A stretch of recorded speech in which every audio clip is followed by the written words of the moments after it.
97.1 FM. Here's Chief Correspondent Charles Feldman. Well, there's turbulence, the type of choppy air that just about every long-haul flight runs into, resulting in some bumps and shakes. And then there's turbulence, the kind that sends passengers to the hospital.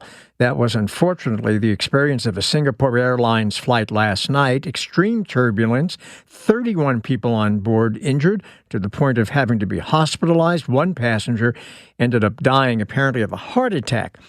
Experts tell us that's all because of climate change, that flights are being shaken and jarred with much more intensity and frequency than ever before, and it is, they say, going to get worse.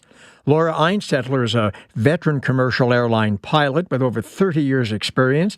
She's certified on just about all of Boeing's big jets. Laura, thanks for being back with us.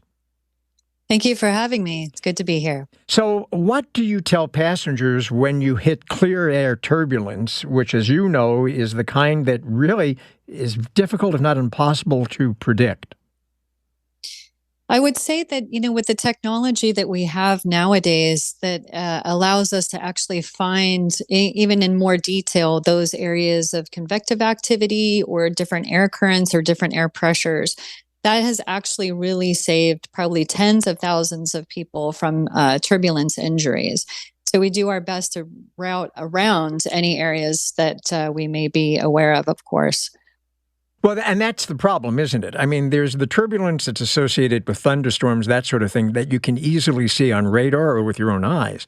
And then there's what apparently happened with the Singapore Airlines 777 last night, which was there were some storms in the area, but it was apparently not flying through anything that would give them reason for concern. Yes, it can be very difficult sometimes, but as I said, just being able to be as best prepared as possible, and of course, anytime as pilots we have the fasten seatbelt sign, and even when we don't, you always want to have your seatbelt your seatbelt on at all times during the flight for exactly situations that might arise that we can't fully predict. So in this particular case, the Singapore Airlines one, FlightAware says it dropped about 3,000 feet in a very short amount of time, and then the remaining 3,000 feet was a descent, presumably the pilot trying to find smoother air.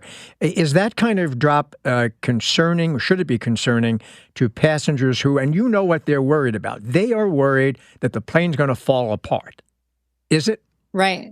Well, first of all, it's highly, extremely rare that this type of drastic situation happens like that.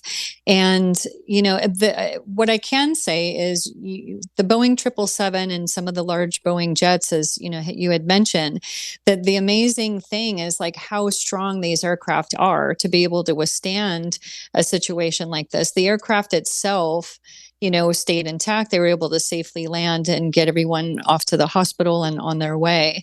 So I know that there was, inside the cabin, a lot of disarray and situation with the passengers and some of the overhead bins and things of that nature. But overall, the aircraft stayed very strong and sturdy through that.